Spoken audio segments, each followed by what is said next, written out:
right, there we go. This should be good. Checking sound levels. I'll turn that down a little bit more. I can never tell the little, the sound things on the music and the audio. I see the green bars moving and all that good stuff. I just can't really relate what that actually means in regards to the true audio. Which is silly, you know. Yo, so we're still cranking away on our Varia card. This one is taking longer and is a little bit more of a head scratcher just because we're using a lot of different techniques that we haven't used before. I'm probably, just like many things in my life, I'm overcomplicating it. But I want to see kind of what sticks, what really does help, what doesn't. So here's kind of where we left off last time. So we used some of the feedback that Anthony gave us, our art director. We made the shields a little more shield-like. What I also did is I did a little bit of photo, kind of photo bashing here. Basically, we got some just textures and different things like that. That basically I'm kind of draping across and like the roots of a tree. And then you have a little bit of this tree texture and stuff.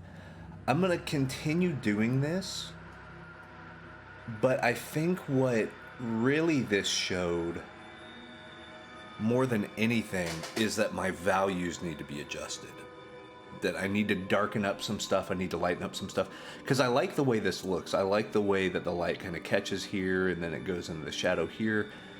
But that's very dark compared to everything else. Because if I go and I just kind of grayscale this, you can see this dark and this dark are almost the same, which is making this kind of lose a lot because that doesn't make any sense. This should be the darkest thing because it's the closest. It's the closest to us. It's in shadow. So I need to adjust my values. I think that's kind of the big main takeaway that I have from this, at least right now. So I think I'll feel better about how things are going once I fix my values. Just make our person here a little darker. Oh wait, got that.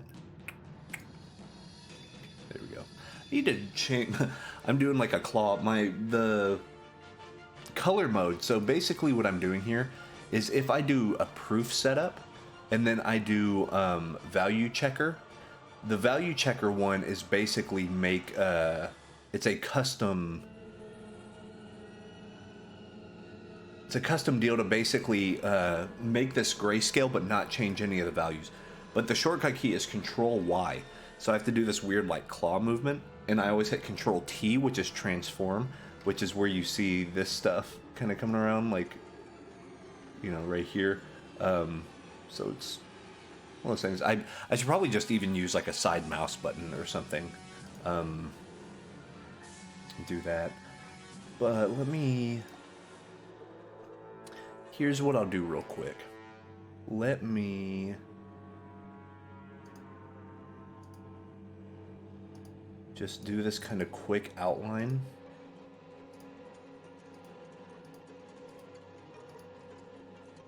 And then what I want to do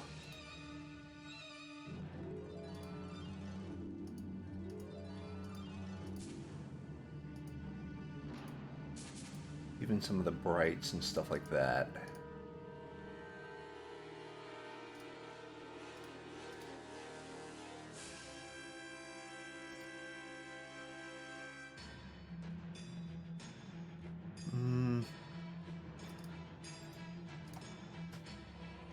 All right, I need to be a little bit more nuanced because I basically have to do a full outline and make this a shape.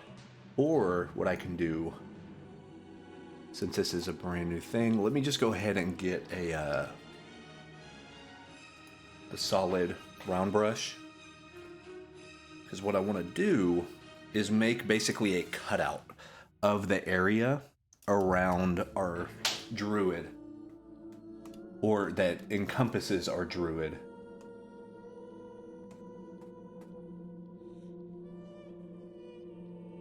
To get the spots that I want to darken. So basically, I'm just using pure black here. Just getting some information on this layer. And I'm going to use this as a mask. But it's a mask I can select as we go further. This is the type of thing, this is a technique that I've seen a lot, but I haven't used it a lot. You'll see this a lot in 3D as well. For your different lighting passes. I've heard it referred to as a clown map, because what you do is you take separate colors, like, oh, the sky will be, you know, blue, of course, or whatever, but like the trees will be red. So then you're going to color code big solid shapes, and then anything that, if I just need to select the trees, I'll just select the layer that would just be all the red shapes, and then that way you can go in and just do texture or whatever. Like, I don't work that way, but I can see why, especially whenever you get something like this to where there's so much detail and so many different moving parts, why you would want that, and why that could be really helpful and effective. So if I do this...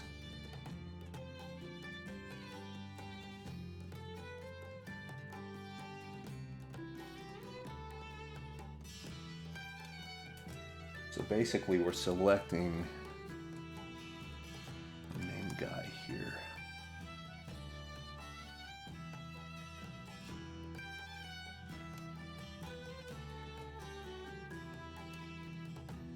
Getting this. And I know this probably doesn't make any sense at all right now, but it will.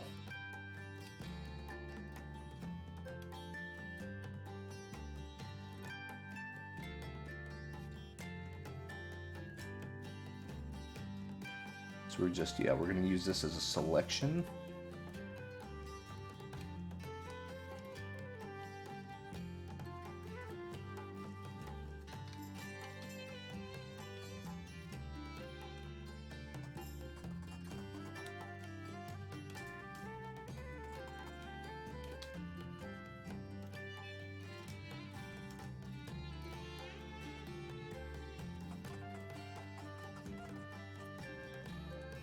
Let's go over here.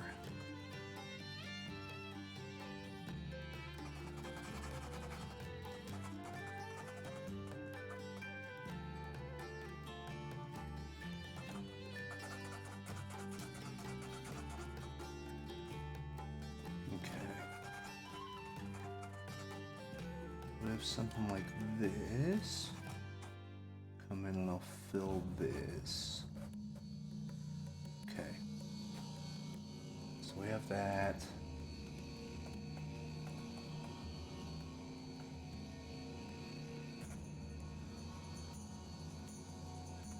Okay.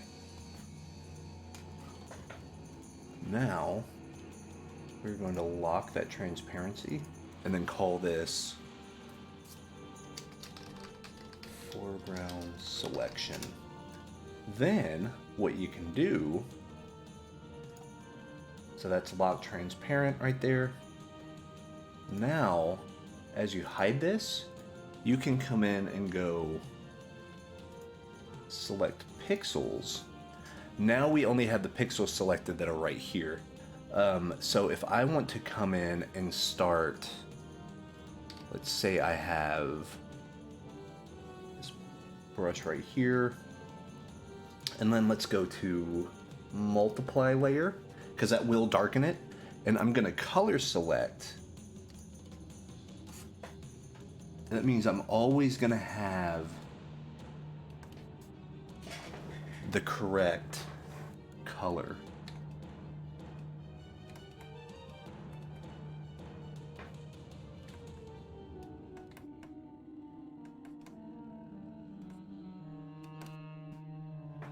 And see, you can already see kind of up here in the navigator that what that's doing is that's allowing, it's allowing this to get quite a bit darker really quickly.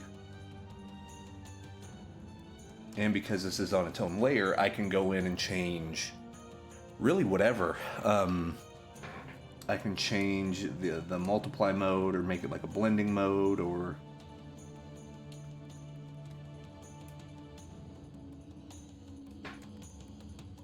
you know, so we get something like that. And then if we wanted,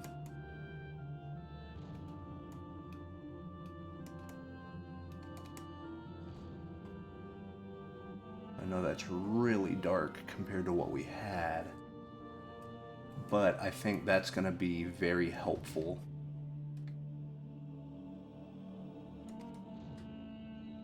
When we start adding in the actual light hitting, I think that's going to be very, very helpful.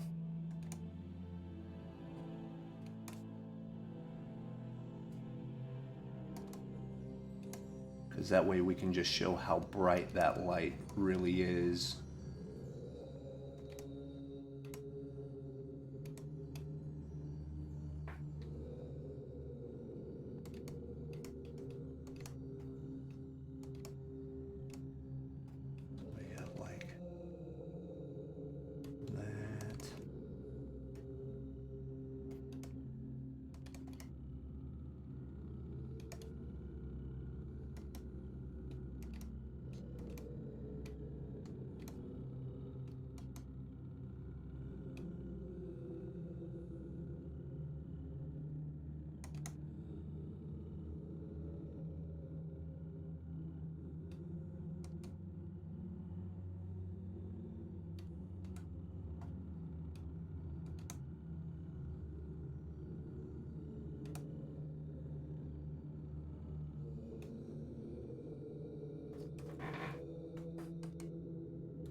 And see, it's nice to work a little darker like this because now we're starting to get a little more of that form in there.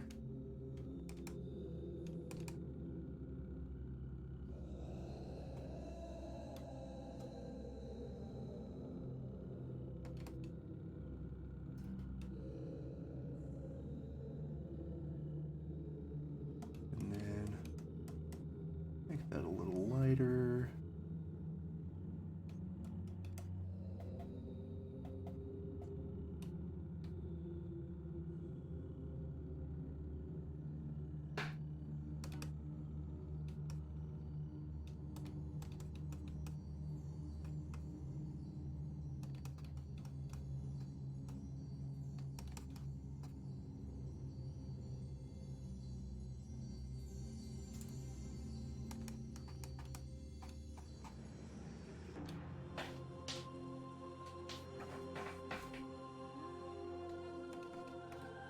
See, and it really is kind of matching the harsher darks that we had from those photo bashed flyings.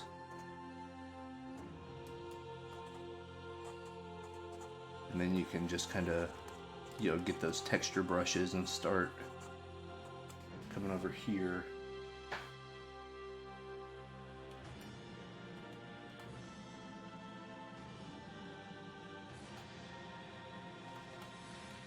Start getting that light green, multiply that, just get some more noise in there.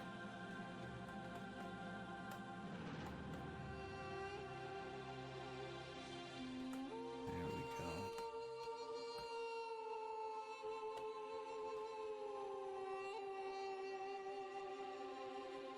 Yeah, see, this is looking better. Now his face.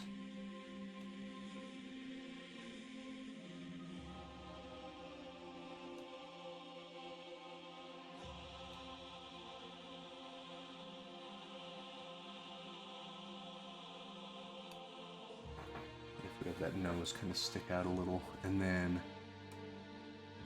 what we can do, we want to do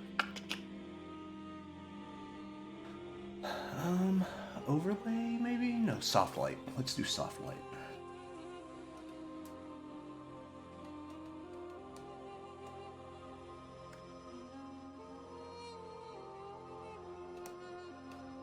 And then we can sort of come in like that.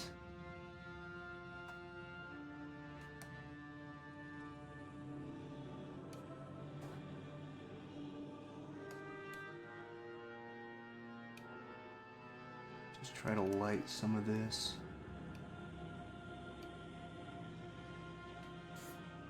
As well. Yeah, I think the value stuff really made a big difference.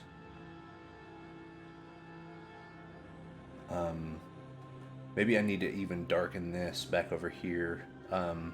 Yeah, maybe if I darken here just because of how let's see. Let me go ahead and save this. Boom. Let's see.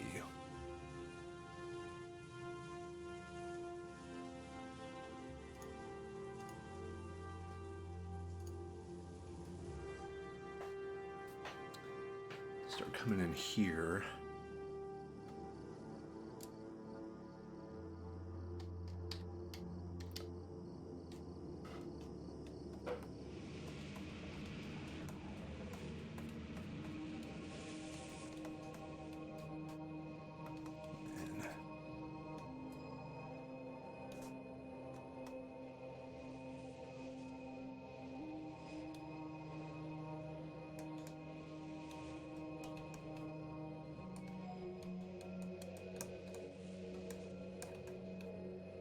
That's what I can do here is just use some of these same colors, kind of tie all this stuff together, you know. Because that's really what the photo texture stuff is good for, is to get the detail and the patterns and the texture and all that stuff. Yeah,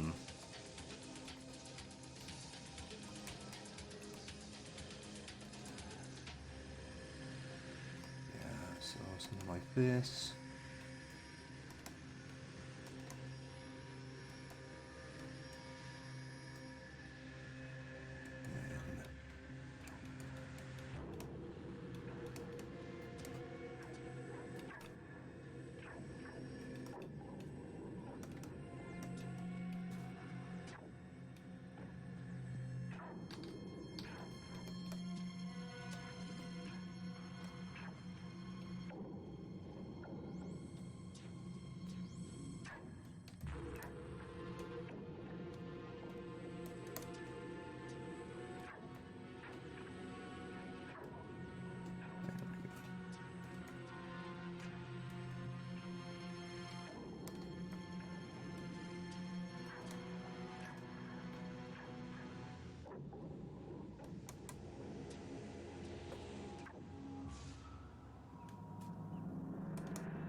All right.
So now kind of what I'm doing is I'm refining a lot of these smaller shapes to sharpen the edges a little bit. Because I think what that's going to do is that's going to help make some final decisions and stuff. And like, we're going to come in through the amber shield here and really smooth out a lot of these transitions and make it very marbly and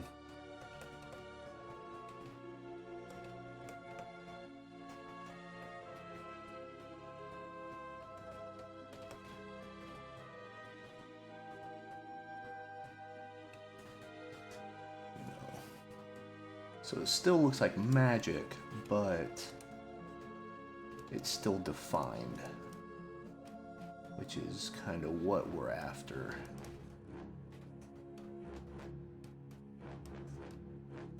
And then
if we do like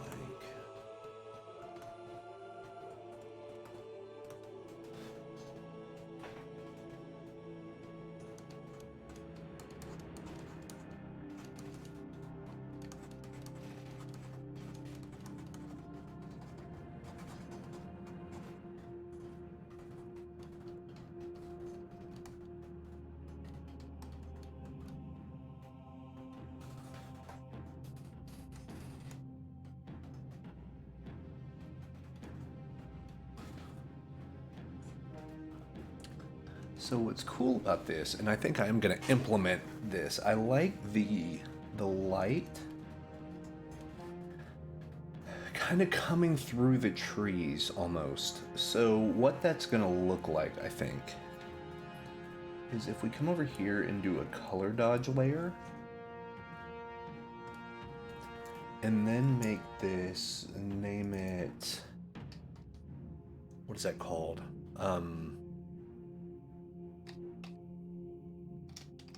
Tree light. There's a term for it. I'm drawing a blank. But I'll just put light through trees.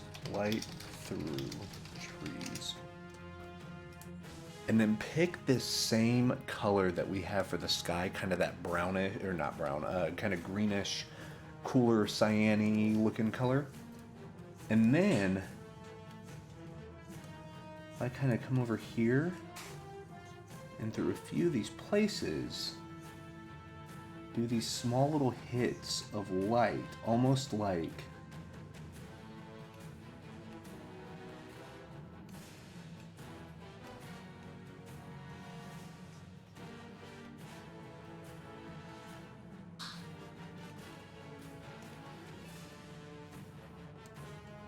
this. What the goal for this is to make it look like there's some light coming through those trees. And this is another cool way that we can like signify and show form. It just adds believability to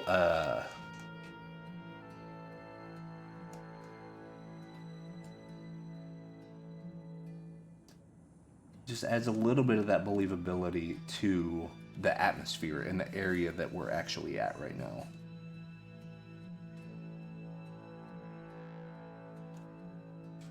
Those nice little...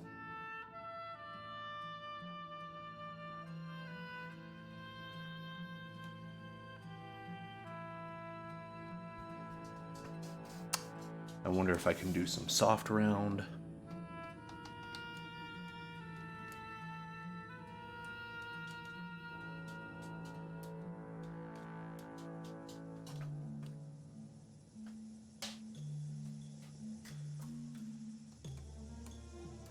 And the nice thing about having this on its own layer is if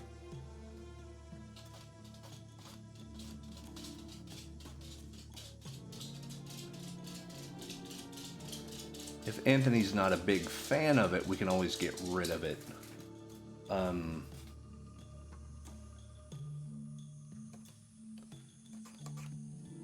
The goal is, though, to make it really kind of pop.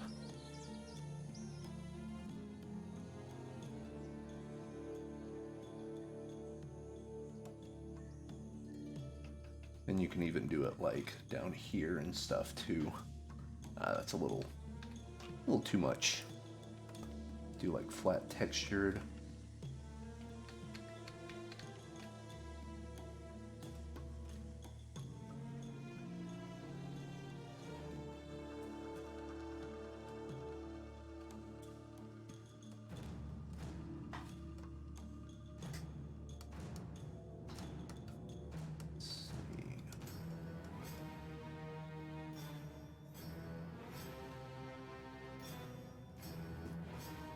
In this way, this can also add a little bit to the magic look of what we have right here. So, because what you can do there is if we have blue magic, I want to say Kike has a few cool magic brushes. Maybe.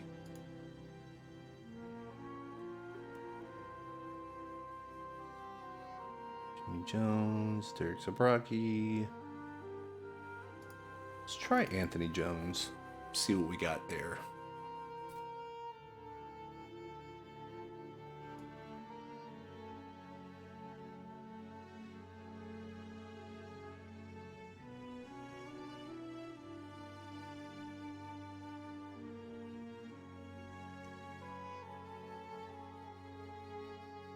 Well, there's some good leaf brushes. Those are actually really good. I might use those here in a minute. Make my life easier doing all the foliage. Splatters. Some tree stuff. That's cool. Some roots. Man, I should have been using this earlier. Also, of course, we'll do some more atmosphere down here, some more smog looking stuff. That'll be really good. There's some chains. There's some like sci-fi shapes.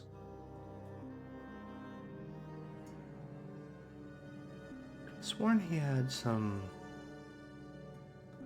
magic-y stuff. Who am I thinking of that had the magic brushes? Oh, was it Darken? That's right. He has all kinds of magic brushes.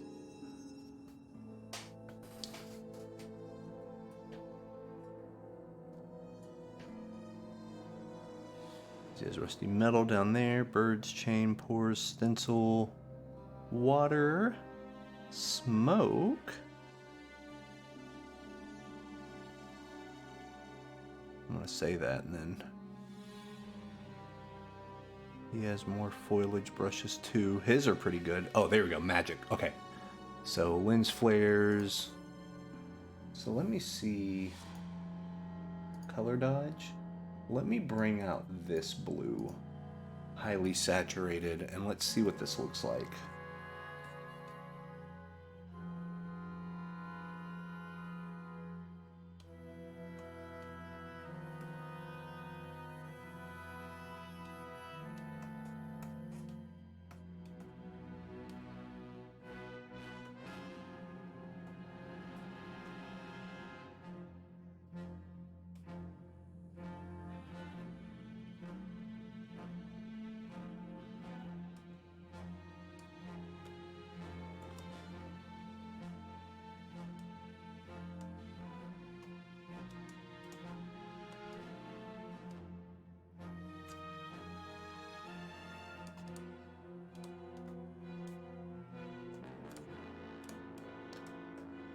Do some of these.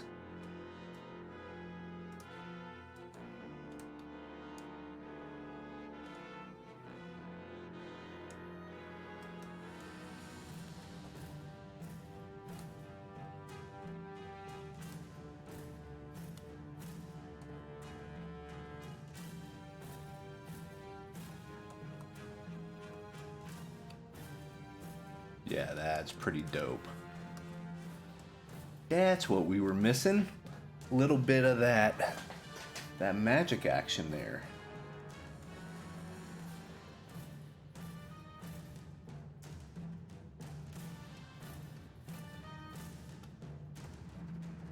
Yeah, that's looking pretty cool.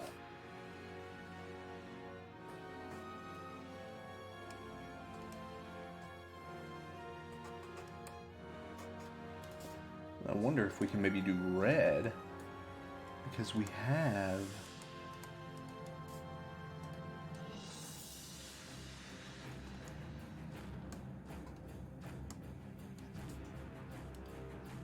we do that bright red.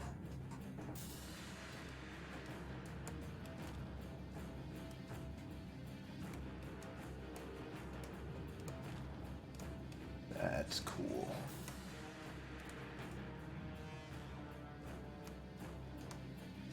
Maybe mark some of those in.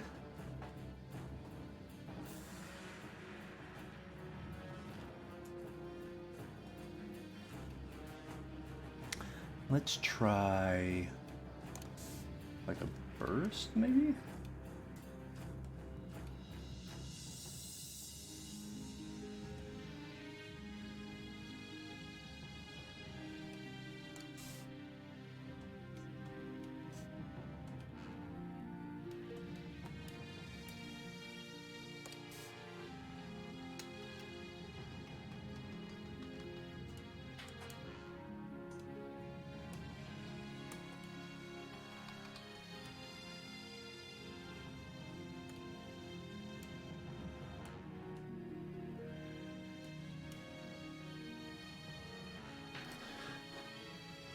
That's looking pretty cool.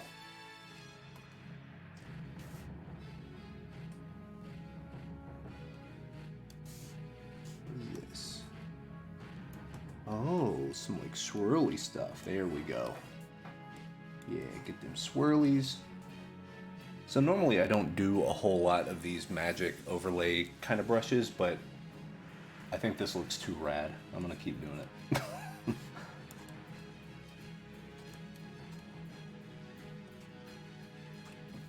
Because really this is a defensive spell that the druid is casting, and then the roots and stuff are coming up out of the ground. So I think having that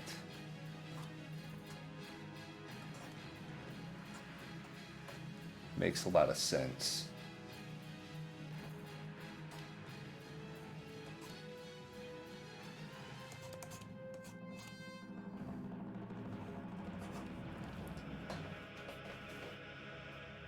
And it is a lot, and having all of that magic happening right here, and then if there's maybe some like small dots and stuff. What is lights right here? Yes.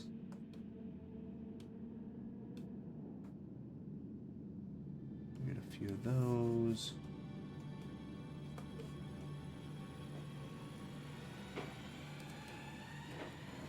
Maybe, because I also have a program called Flame Painter, which is actually really good for things like this. Yeah,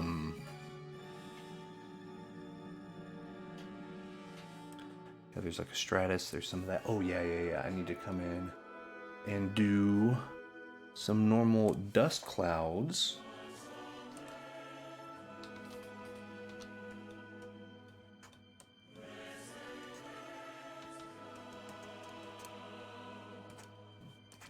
Then I'm thinking about that. Then I can come in and all of these right here.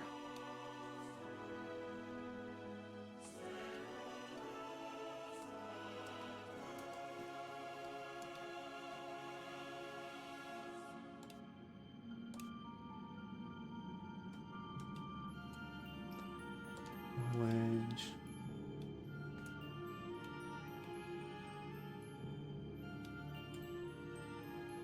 And then maybe...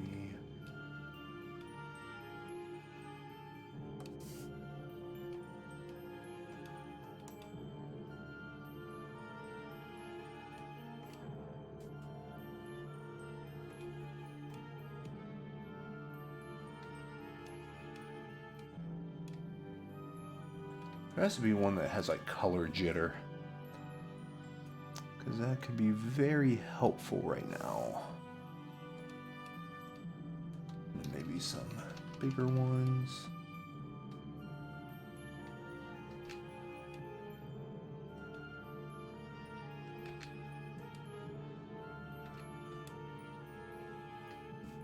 How does that work? Oh, I see. Okay.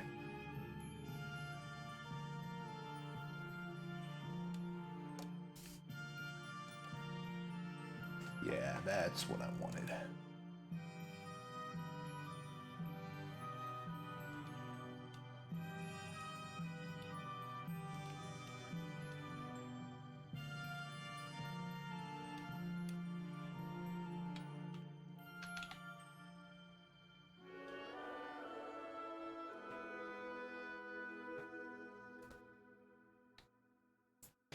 Ooh, and then what I can do with this, come back over here. What I could do is like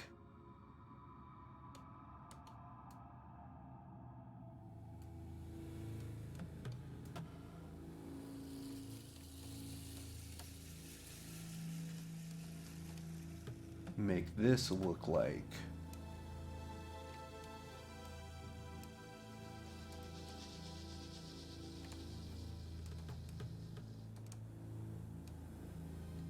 some of this stuff is coming up here. That could be pretty neat.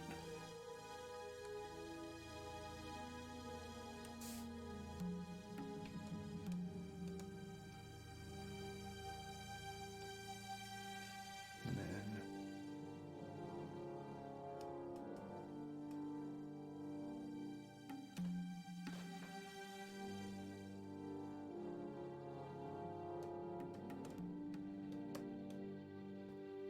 take some of these.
Do that, and then let me color overlay, or color dodge that blue.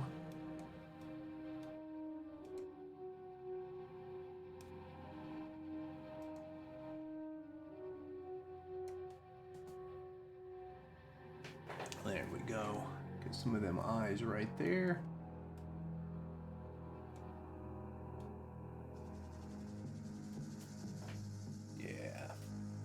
Now he's looking a little more demonic, more druidy, summony. That's what we're going for.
So yeah, we're just kind of going layer by layer.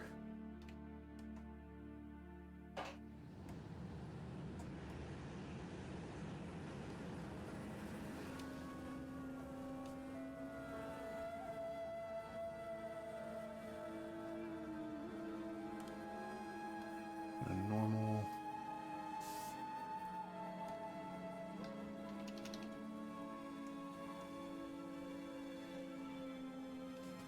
Yeah, no, that doesn't make sense. That doesn't make sense either.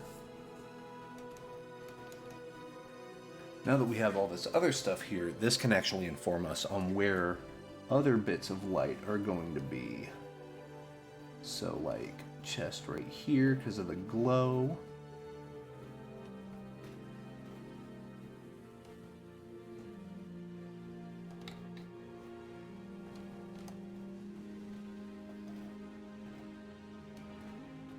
And then a little bit of blue, maybe like right here.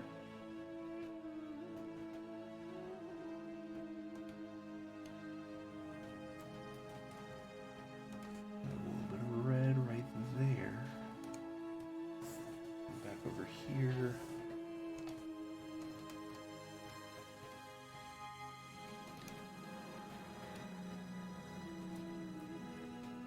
And if we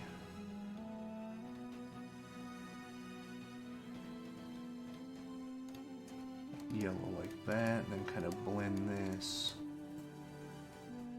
in. So this is all kind of Technicolor, but I don't know. I kind of like the way it looks. I think it's pretty crazy. I mean, a dude summoning something and having tree roots for legs is pretty crazy. So it's awesome. And if I come over here and hit a few of these, and then we have the blue right there, so if I come in here and kind of hit a few of those.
Do some of this.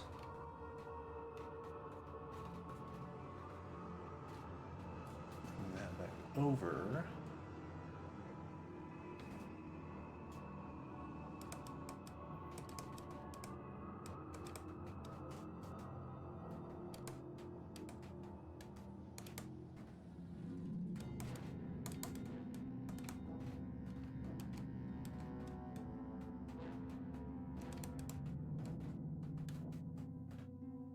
From here,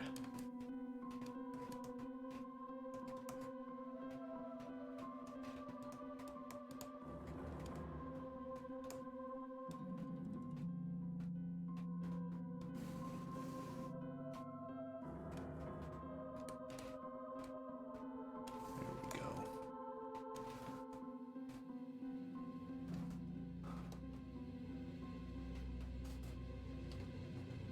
Actually, I think, here we go. Won't do it overkill with that one.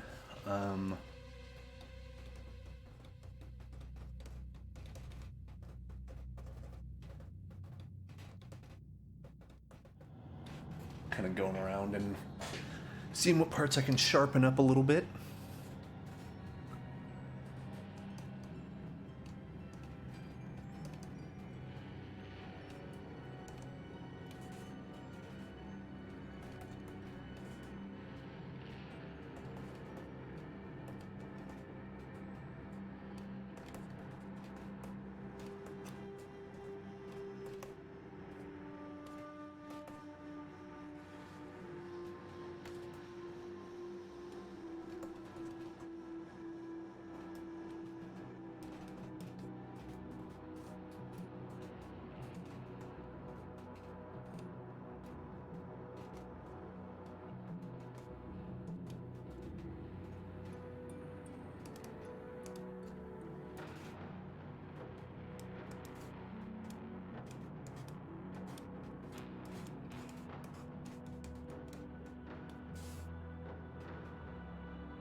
It's a little bit of a tangent. It kind of takes away attention.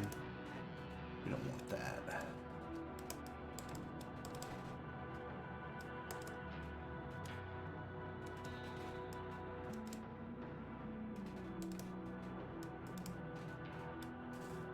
All right.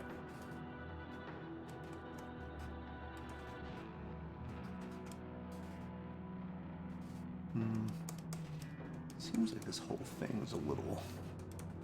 Probably the values are just so off on it. So we're just going to kind of get rid of that. And keep a few of these darker deals right down here, but...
actually grab that.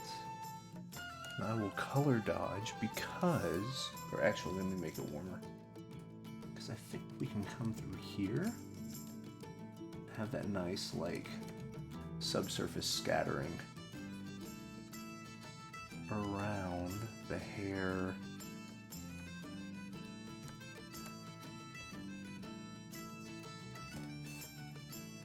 Yeah.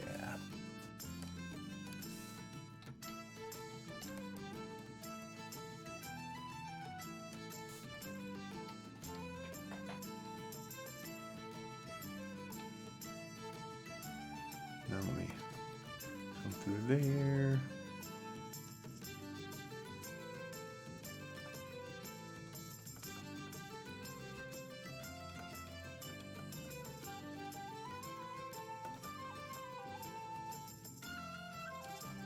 There we go.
So yeah, I'm actually feeling way better about this now that we added in the magic and some more of the lighting.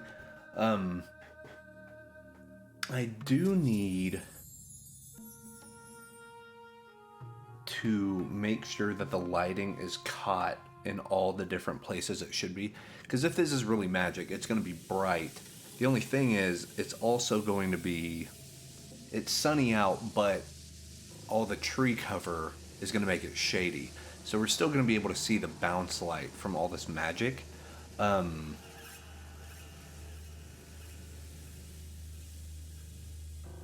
to really make it feel like it's existing in the place. So now what I have to do is I have to kind of figure out what I really want in the structure going backwards, like into the backdrop. So basically, like this stuff up here will be rim light because the light is coming from behind it. However, the stuff back behind the druid is going to be front lit by these. So that way it's almost gonna be like a snow globe and he's in the middle. So you got some stuff in front, some stuff behind. So if our druid is the true mid ground, now we have to light everything dependent on the proximity of the item to the magic. So like these vines will be very well like cast in that light. While the stuff back here, not so much because it's further back. There's a lot of atmosphere. And that's the other thing is we have to remember the atmosphere is going to catch this. So instead of this being just straight up like grab the color the thing is and then go and make lines or detail, you have to mix that kind of soft green with this color. So if you have this red and that soft green, your mid is going to be this orange and it's going to be slightly desaturated. So like this should, well, actually it has to be lighter than that. Okay. Yeah, this is going to be the type of, actually even lighter than that. Yeah. So this sort of thing is going to be the lighting. At least right here.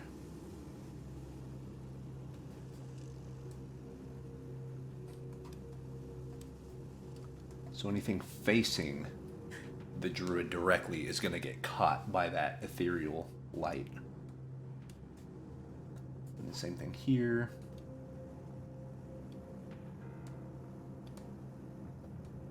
See, it's not super overbearing yet, but it can be. It can be fairly crazy if we let it, because this is going to be like right next to it. So having like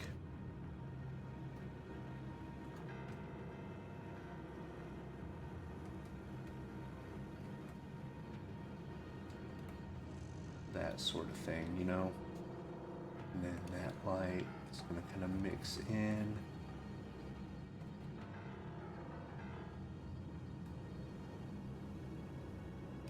But you also want it to be that nice green of the vine. There we go. And then, since it's only really front lit like that, we'll just come in. There we go. So something like that. So really you're just using a recipe and mixing all of those colors together because you know what those colors should be, you know. Let me grab that. Nice little depth there.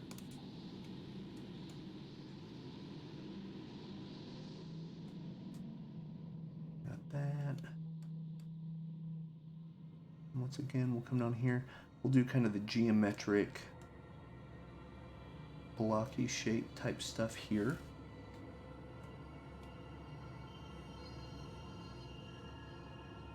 Yeah. And then this kind of backlit back here.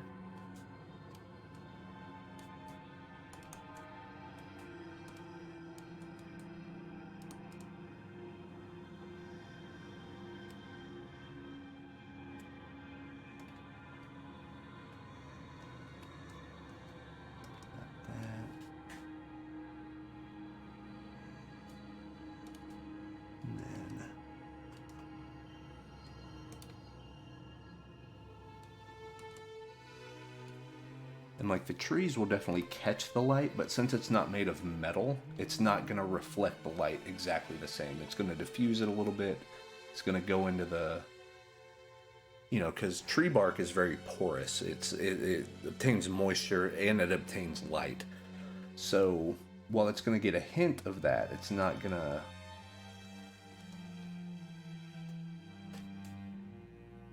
you know, it's not going to really reflect it back with the same intensity that it's being cast upon.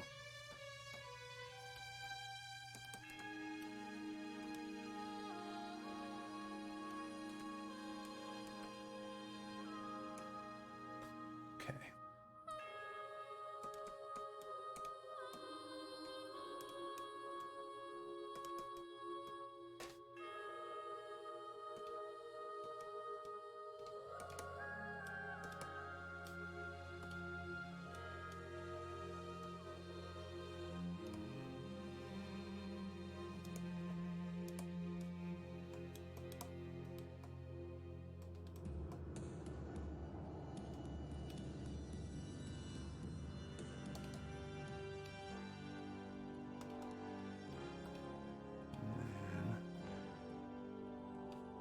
And of course, anything facing down is going to get a little bit of that blue magic.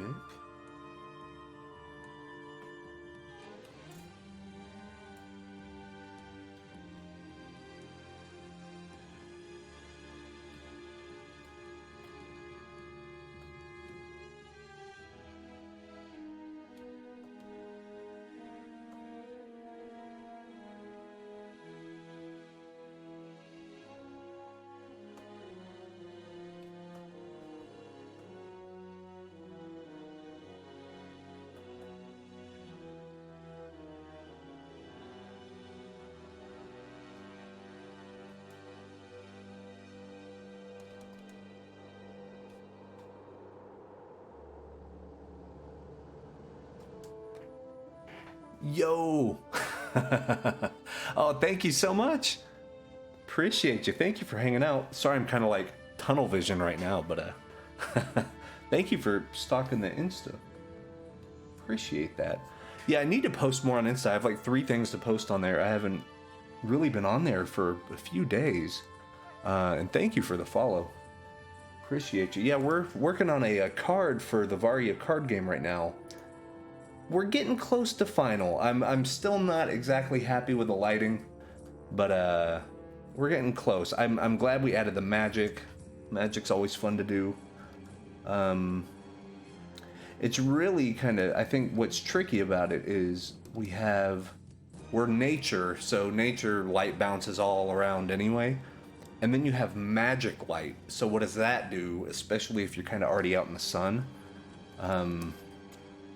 And then what we can even do to really make this pop, let me go ahead and save. That'd be a disaster if we lost this. Cool, okay. So what we can do now, here we go. Let's make a merged layer.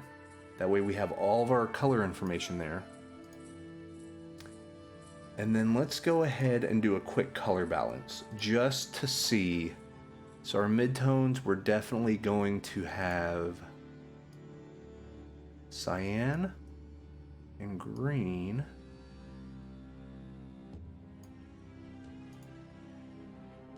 So if our highlights are going to be kind of those cooler colors, that means the shadows has to be a little warmer.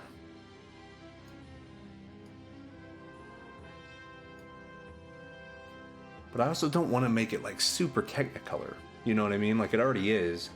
But yeah, see, that's a little bit too much, I think. So instead of doing a color balance, let's do a vibrance pass. So the saturation, let's bring it down a little, but then vibrance, let's bring it up a little. So the colors aren't as saturated, but they're, see, because if you bring up that, oh man, look at that. If you bring up the saturation, everything is really kind of blown out. Let me kind of bring this in. Yeah, it's like retina burning. And then what you can even do, because technically, you know, as stuff kind of comes down like that, we want to make sure that it pops on the card.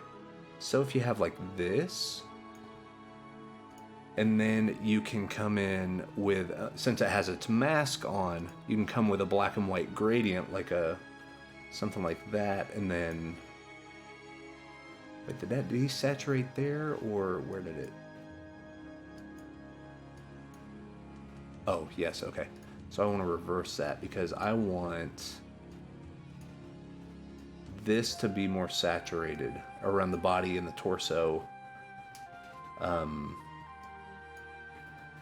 And then I can do a brightness contrast pass. So if the contrast goes up a little, or actually do I want it down or up?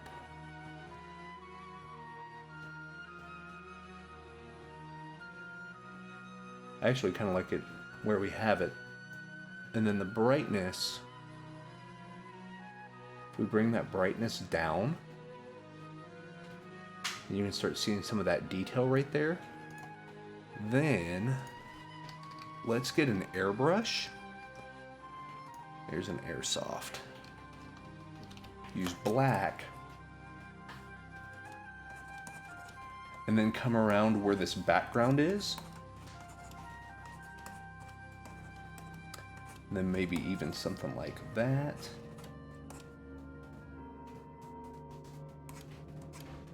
Yeah, so anything back behind him we can still make pretty bright.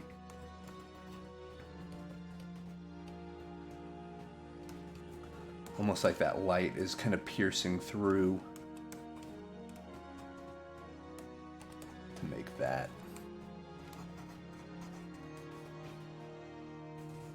Then we can maybe lighten his face a little.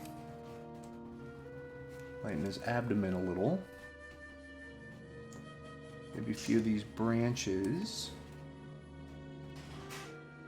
Actually, let me redo that one. That one got a little too bright. Because I want that to be in the shadow, but still get a hint of that light. And then, yeah, really make sure the magic pops. So we'll brighten that. Anywhere where that magic is.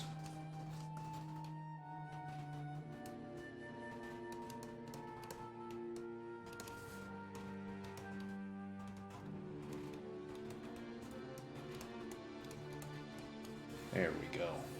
So you get those really rich colors. Yeah. So really the goal is, with a card game, you need to make art that can read at like that size. Because really, whenever you have the card, and I have some magic cards like right next to me. Well, I thought I did. I have a whole shelf of them. But what I'll sometimes do is I'll grab a card and then hold a card up to the monitor and then make this the size of the art on the card and see if it makes sense to me. You know what I mean? So I think we're getting close to final. Should probably come in and do a little bit with his face, maybe refine that a little more. In fact, let me do that right now. Let me get my Mace sketch brushes. And then let me do best pencil ever. So we're just gonna kind of sketch his face details in.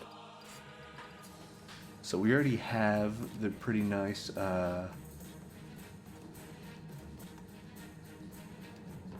that, but I wonder if we come in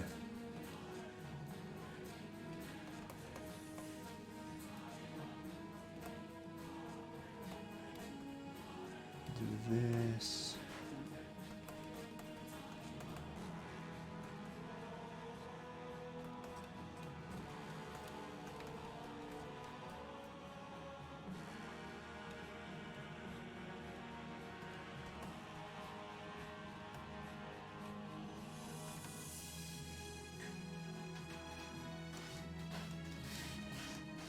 See, it has that nice gritty texture, but we'll come in and we'll probably smooth that out here in just a minute.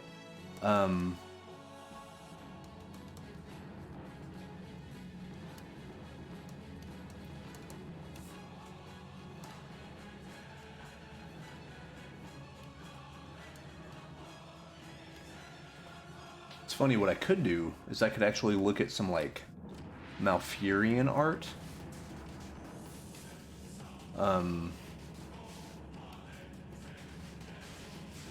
From Warcraft, because he has the same type of appeal.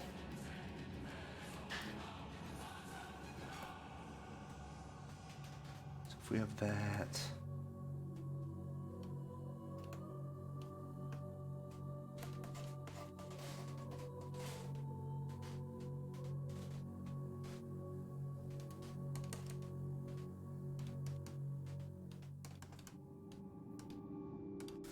get that and let's darken that a little bit, because I like that purple.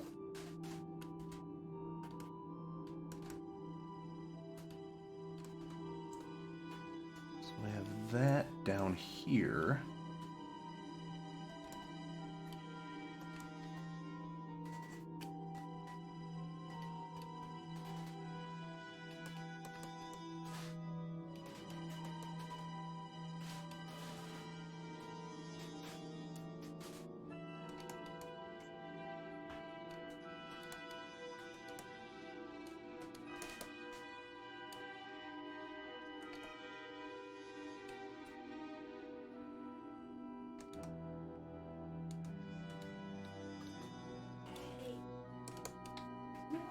Cheetos.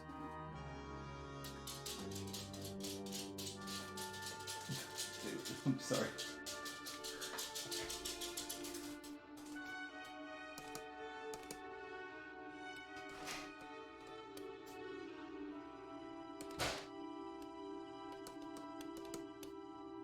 Let's see.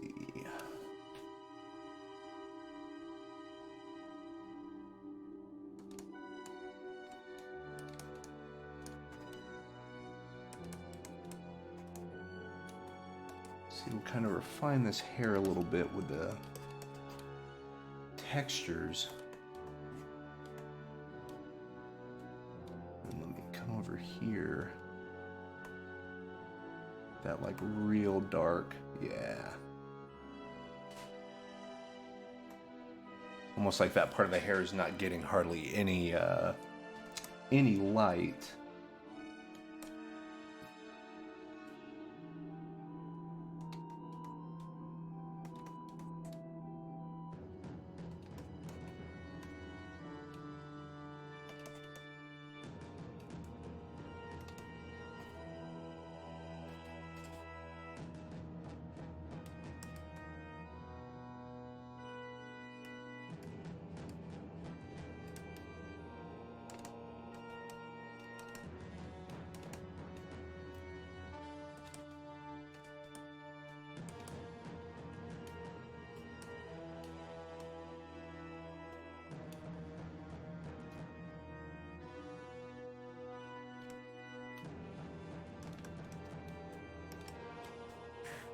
See, and what I'm also trying to do on this one is work a little bit less from reference and work a little more from imagination.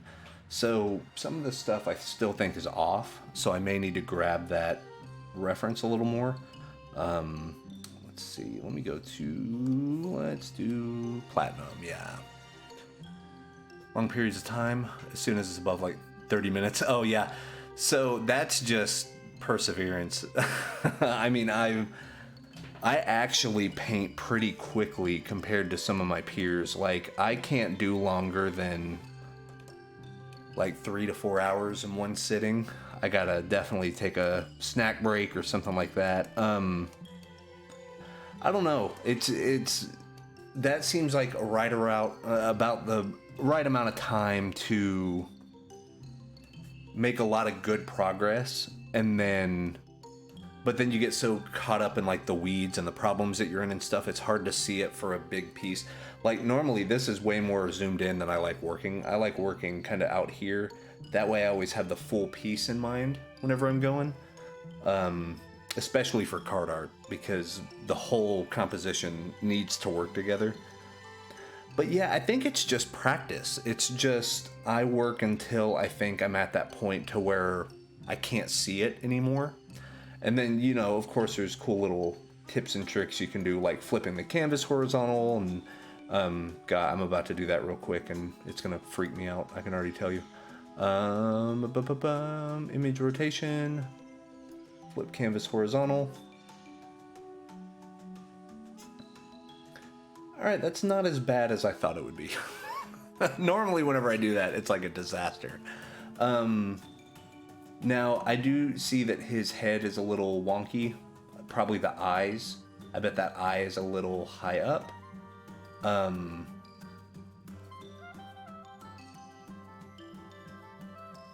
It's either that eye is a little high up or that eye is a little down. Which one? I do not know. But see, that's why it's good to do stuff like that. It's like, it refreshes your eyes, and flipping is horrifying. And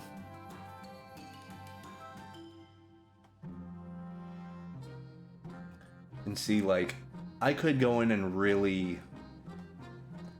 Because I think I should render the face, but here's the deal. Whenever the art is, like, that small, you don't see it anyway. It's like... Because even with Hearthstone and Magic the Gathering Arena and, you know, Eternal and other digital games where you have a big monitor and you can zoom and you see like a full screen card, it's still only going to be like that size on your monitor. You know what I mean? So as long as it reads okay and smooth at about this level, I'm good.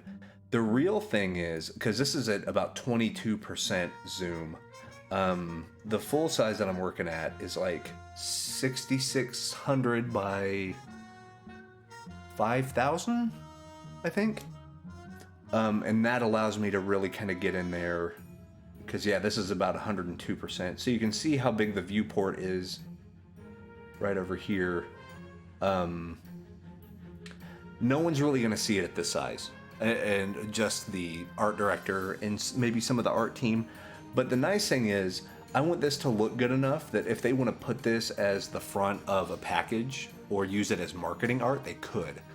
Now, the nice thing is, I've told Anthony, one of the Guildhouse Games like founders and creators and stuff, and he's my main art director.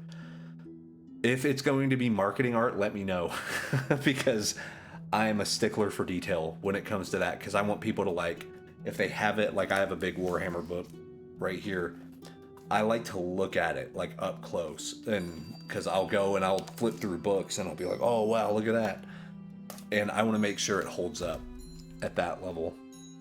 But yeah, with the perseverance and just the endurance of sitting in one spot, I don't know, I've always had a knack for that. I could sit and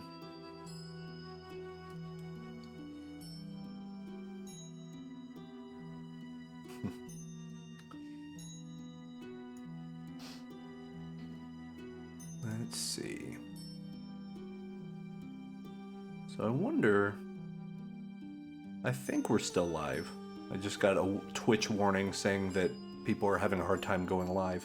So it says we're still running, we're still going, so hopefully we're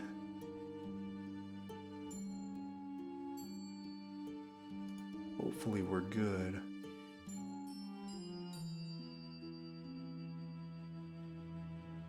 Let's see, so we'll edit, undo image rotation, there we go, canvas flip.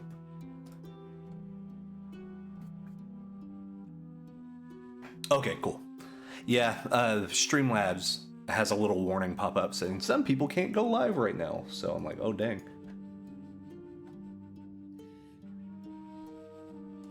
So yeah, we got that. I'm gonna get a hard round brush and see some of these kind of the edges around here. See, a few of these look fine to me, but a few of these are still kind of dirty a little bit. So I am gonna fix that. And really what I do, for my art students and stuff, I call this carving. Because you're essentially almost like peeling a potato. Like you're trying to get that last little bit off. Or I know even some 3D model makers, they do this to where you just come and you just kind of make your edges. You know what I mean? And then what that's going to do is whenever we zoom out, it's going to look really, really sharp, which is good.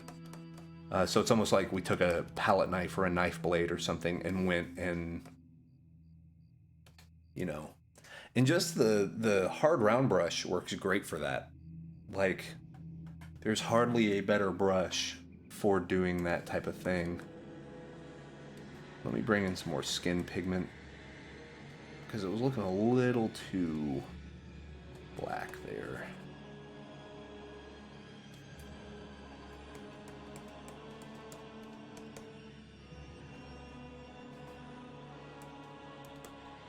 Then you have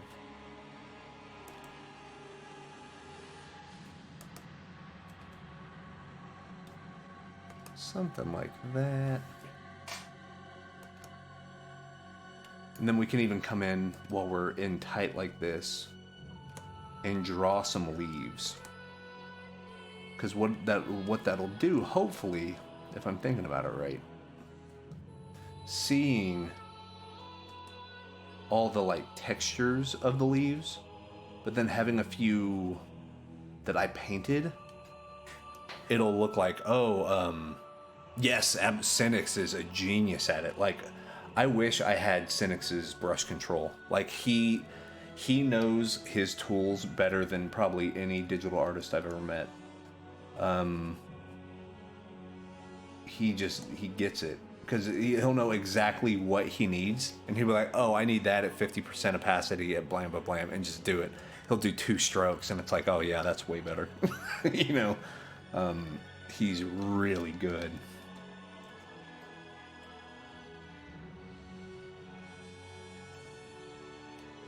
So, kind of come over here.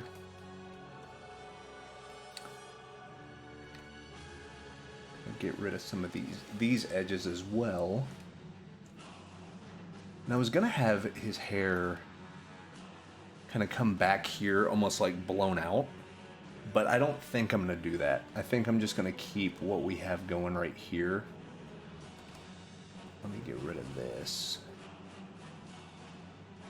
That way, as we zoom out, it should read better. Yeah. Because, I mean, our goal is to get to that level.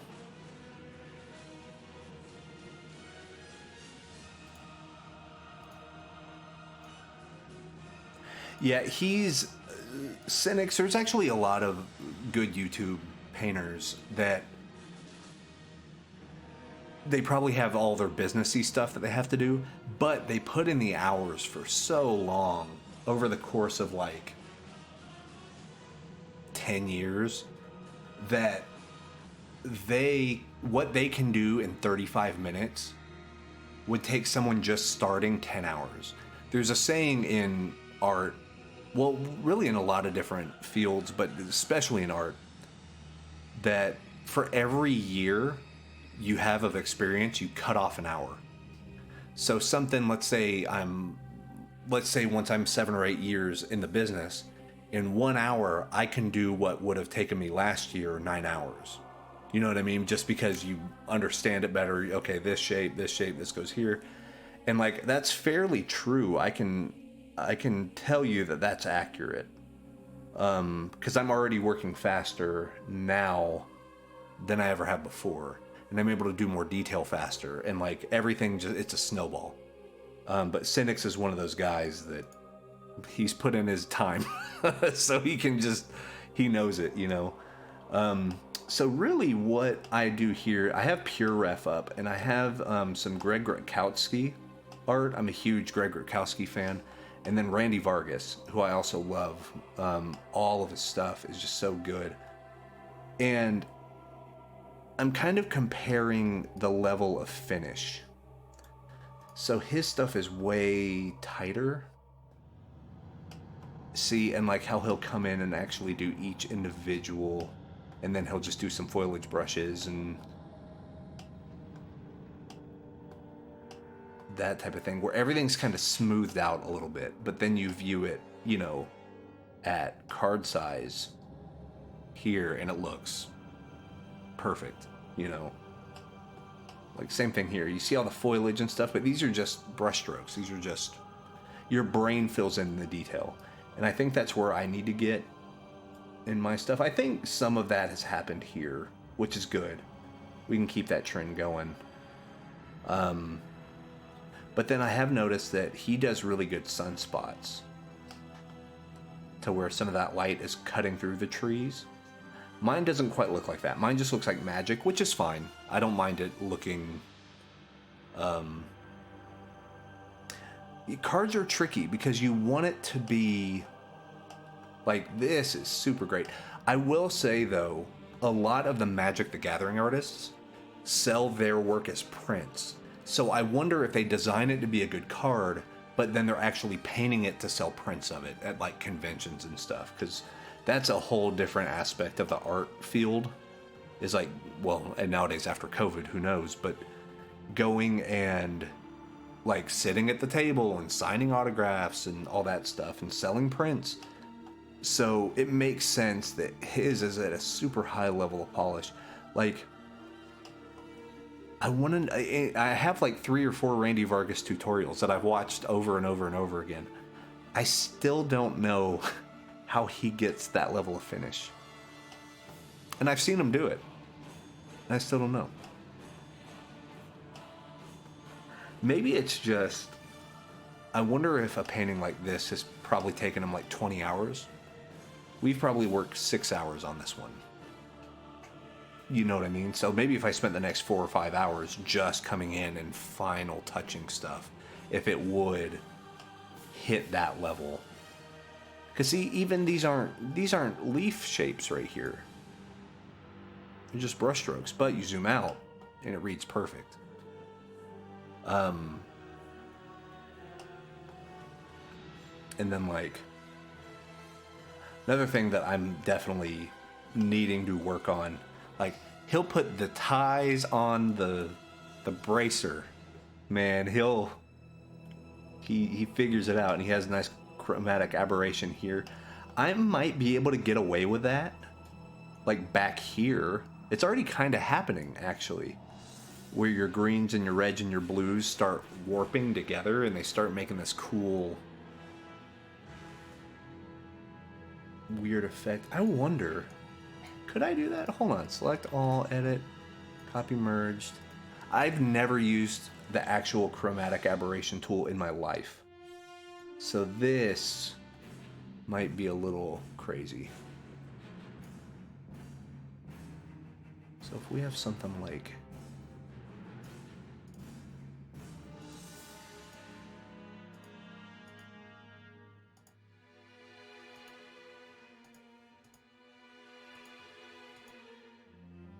where's that first point? There it is.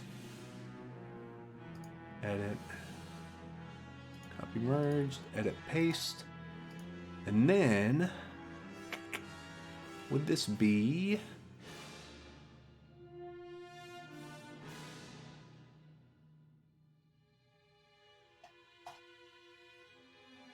trace contour...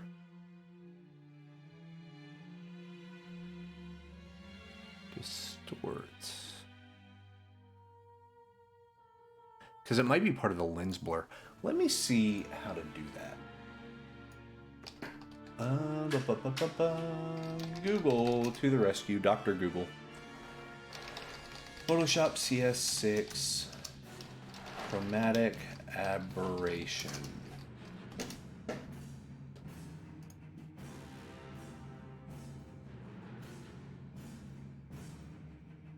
Color fringing is a common.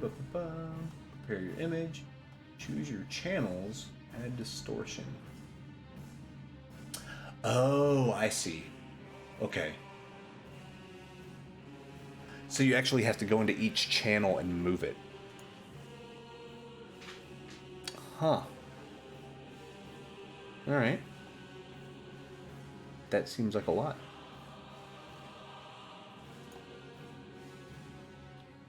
I was hoping there'd be a nice catch-all thing.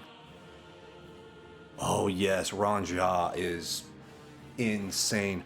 And it's funny, like one of my goals is to work for ArenaNet.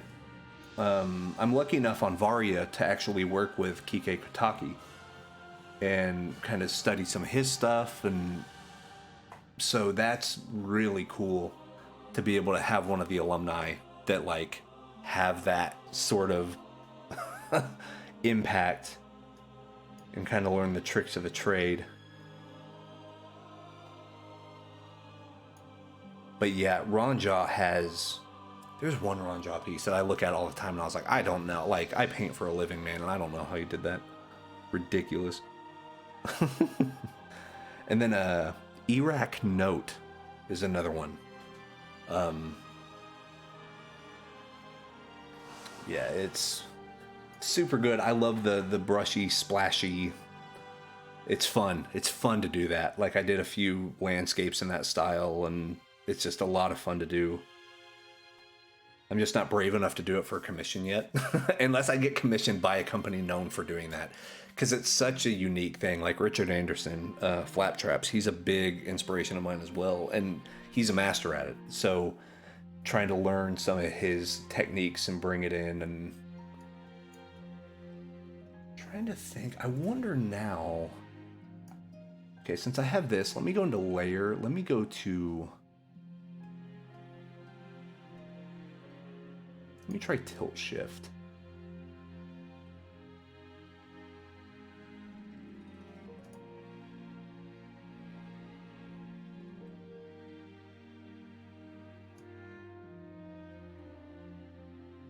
I'll see, that kind of blurs that out too much.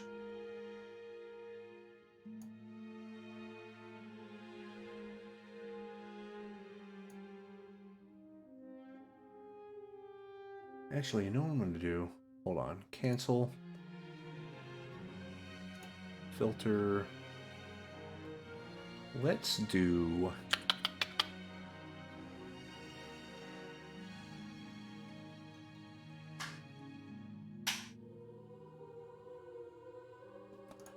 Let me just get the old blur tool. Should be easier. And then if I get maybe like a soft round, and then I come in over here and I blur some of this stuff out of focus. I mean, it's already kind of out of focus, but oh yeah, let me come that way.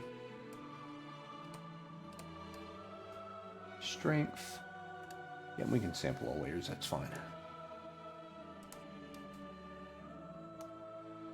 Because the more I work on stuff like this, the more I realize that a lot of this is going to be special effects and like depth of field type stuff. And you can also do really cool depth of field things.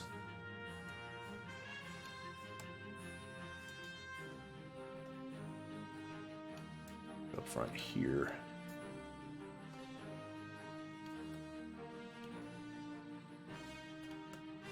Blur this stuff in. Kind of vignette a little bit just around here. You can also do this with a smudge tool if you want it to look really painterly. So if we do that, and what I might even do is with a smudge tool go over some of these leaves, really show them, you know, having a direction.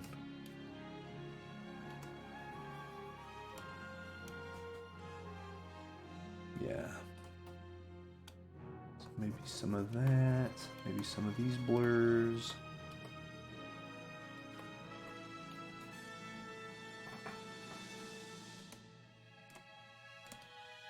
There we go. And let's do smudge tool. Smudge tool, wet oil edges. Then you kind of come through here.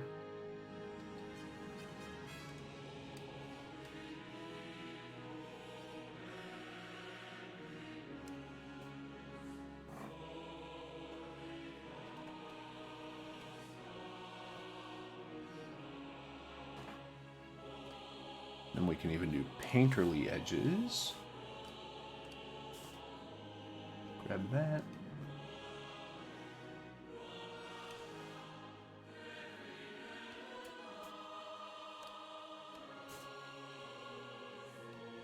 Yeah, that's what I wanted.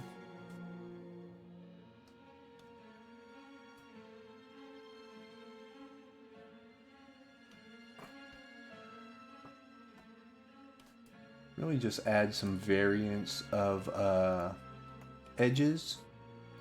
It builds visual interest whenever you do that.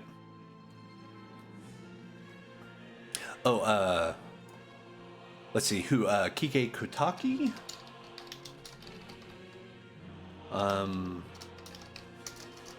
And then Richard, oh, Iraq Note. And then Iraq Note. Yeah, those are two whoppers. Like, if you want to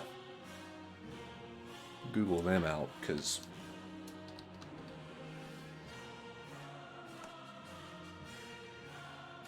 so kind of smooth that. We'll just kind of smudge this stuff in together. Same here. Okay.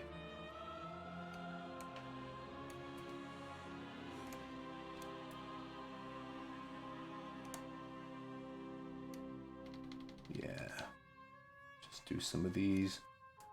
Because we want the skin to look soft, you know. That is the goal. So we'll do these smudges between colors, get these nice blends in here. Same thing here for the shadows. So we're going to lose some of the edges, which is also a really cool painterly effect. If you get rid of your edges, usually looks stronger as a piece.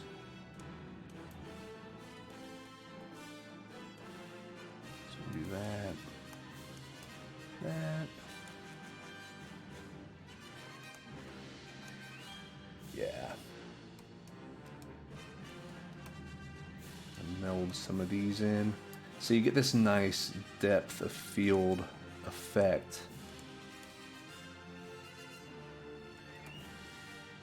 Whenever you do that.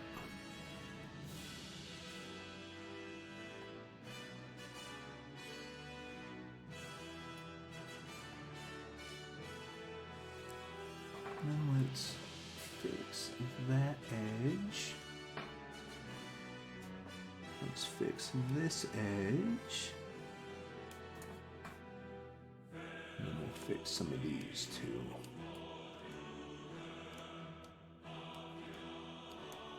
So this honestly might be part of the secret of making stuff look super highly rendered. Just come in with those smudges and kind of blend everything into each other.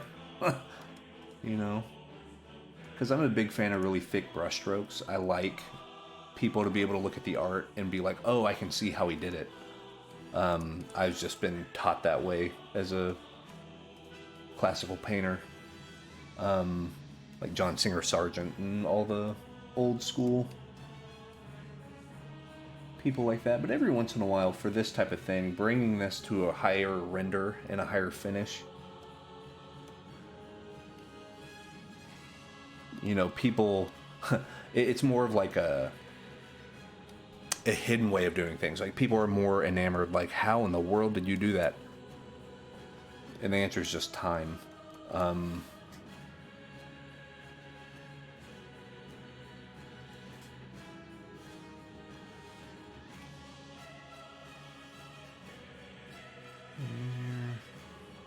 Smooth some of that out.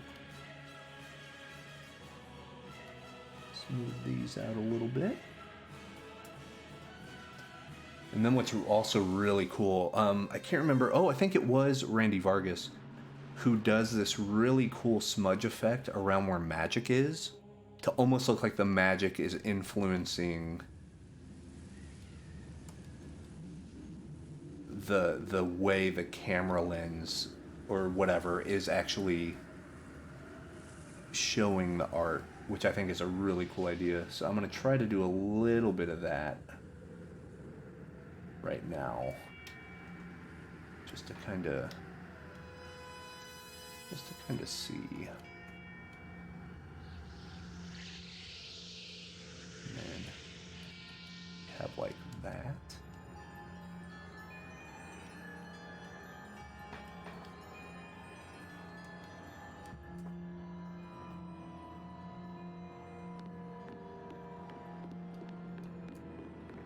Then you get a few of these. Oh, yeah. I need that. Here we go.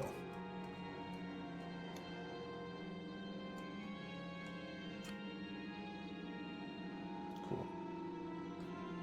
All right, so I think we're at a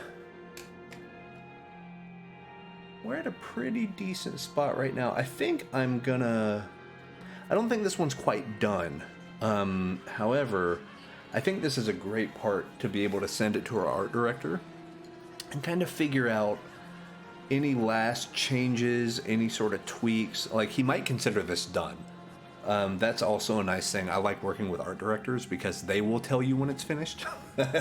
And then, let's see. Some of this is just nuts. And yeah, see the nice kind of brushwork that Randy has here. But really, I want to find that nice middle ground between a Randy Vargas high polish and then the Greg Rutkowski dry brush. Because, like, you can still see the brush textures and stuff. And I love that. Like, I love working this way. To me, it has a lot more energy. Just love the look of it. You know, but he's still able to get fairly high amount of render, but it is all very painterly brushstroke. What I could do, in fact, what I might do, let me go ahead and do this real quick. Let me pattern fill this. Edit, fill with a pattern. I want to say that's a good... Yeah. So here's some brush strokes. I think I just got a white brush and a multiply layer and then just made this whole thing as a repeatable texture. And then what you can do is if you come in and you do soft light, and then you can come in, lower the opacity,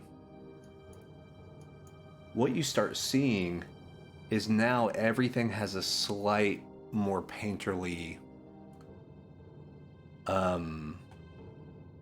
look.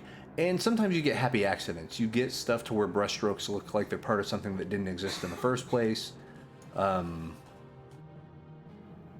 know, like face type stuff, and you have some of this. But what you really want to do is if you have this, you can mask it out. Let me go ahead and get a soft round and get rid of places that I want the viewer to look. Get rid of that paint texture. That way it's a little more clean, it's a little more vivid.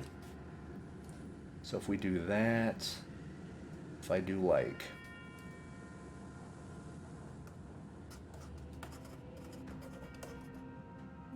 right how it is here, maybe some of these magic areas, and then these brighter parts of the shield, I think that works pretty well.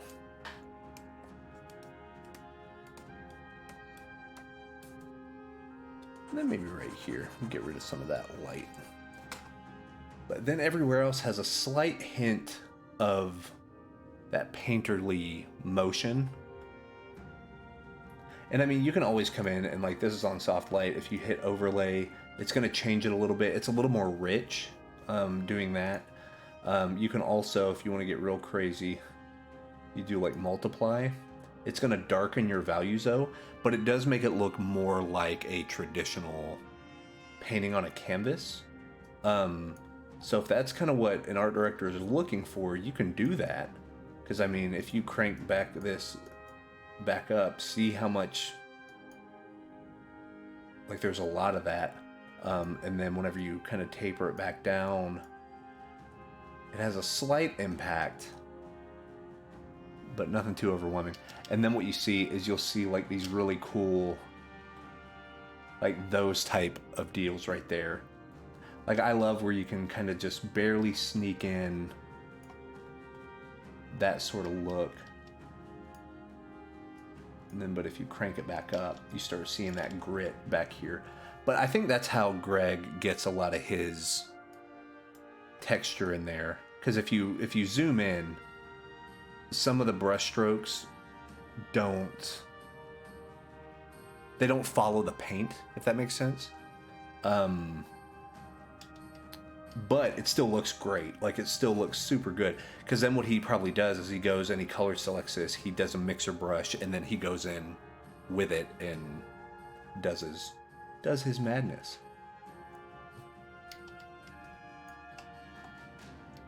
But yeah, like he has super, and then like right here, very, very clean, very sharp edges. So he has that nice deal. So as you pull back, you can see all that detail. And see, that's kind of what we want for ours. The only thing we might need to do, though, is sharpen it. So if we do like not a sharpen layer, let me actually do a high pass layer. Select all, edit, copy merged. We're gonna come in here, filter.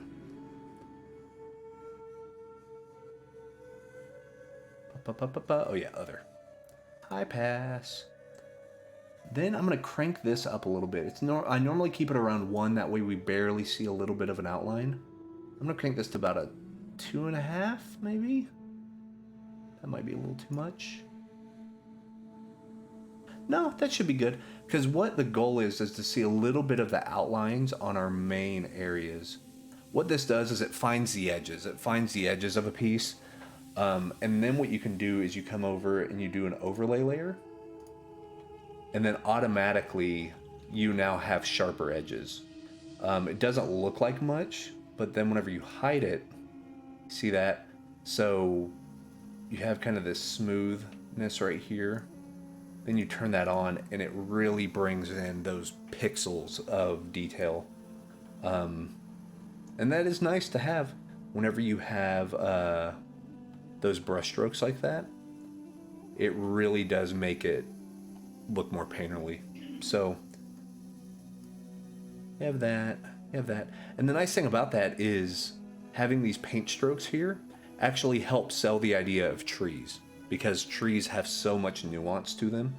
You just have that little bit and then like stuff like that. So people will basically, whenever you do this with a painting, people will be like, oh my gosh, like, oh my gosh, how did you get so much good texture in there? It's like, well, part of it's, dry brushes, but then the other part's just overlaying a texture. I mean, that's kind of the benefit of traditional, or using traditional methods in digital, is you can manipulate a lot of stuff, and that's pretty cool. So if we have that, and then one last thing we can do, and this is usually like finishing touch stuff that I do, I just want to show it. Let's do a noise layer, because what that does, now that we sharpened a lot of the pixels, now it's time to kind of fade them into each other one more time. And it has a really nice polish. So if we go to fill black at 100%, then you add some noise, filter, add noise. 14% is pretty good, because see, what you're gonna get is, this is basically, I guess, a version of chromatic aberration, because you're using red and blue and green pixels very close to each other. Then if you come over and screen, it's going to get rid of all the black. And it really melds colors in together.